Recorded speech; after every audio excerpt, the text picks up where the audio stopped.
Welcome to this explainer. Right now, there's this massive financial momentum that's quietly shaking up the medical sector. If you've ever found yourself wondering how billions of dollars change hands behind the scenes of healthcare, well, you are definitely in the right place. Today, we're deconstructing a high-stakes buyout that's making huge waves on Wall Street and in the healthcare tech world. We're going to break down exactly who's involved, what they're actually after, and most importantly, why it matters.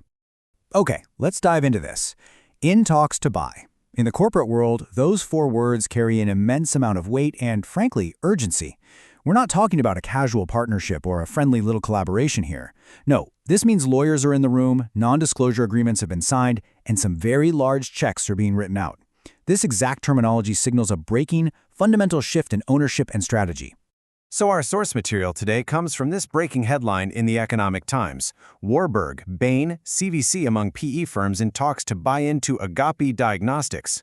We're going to put this dense, kind of jargon-heavy sentence straight under a microscope to really understand the gravity of what's happening, who these players are, and the sheer scale of the capital moving behind the scenes.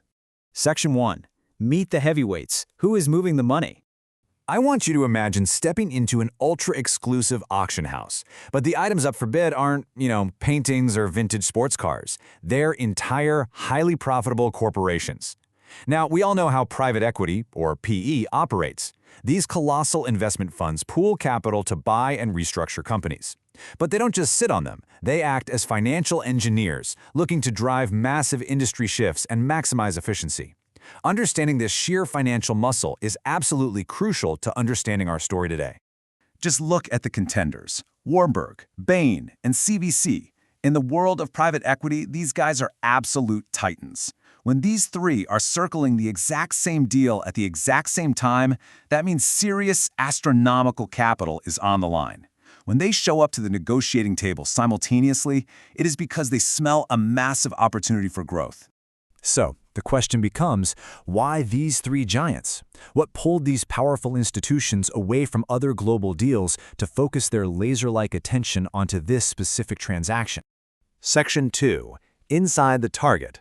The appeal of Agappe Diagnostics. Let's move away from the Wall Street buyers for a second and zoom in on the target, Agappe Diagnostics. This is the focal point. To have multiple mega funds courting you simultaneously means your business model isn't just working, it is thriving, with some explosive future potential.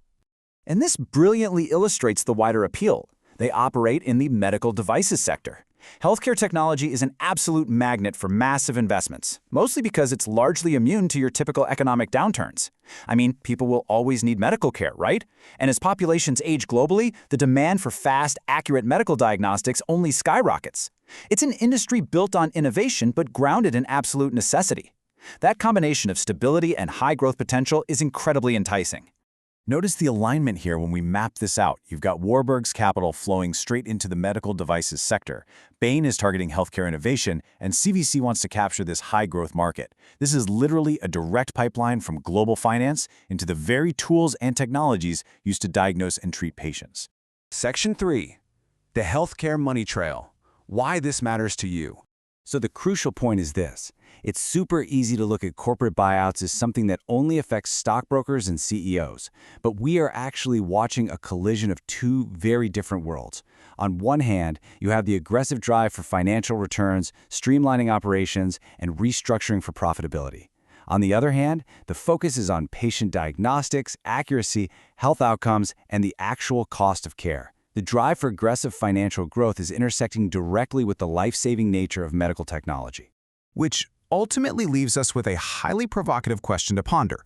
When billion-dollar funds buy into medical devices, who ultimately pays the price and who reaps the rewards? Does this influx of capital lead to faster, life-saving innovations, or does the pressure for high returns kind of trickle down to the everyday patient? Thanks for joining me for this explainer. Keep your eyes on this space, because the intersection of big money and healthcare is only getting more intense.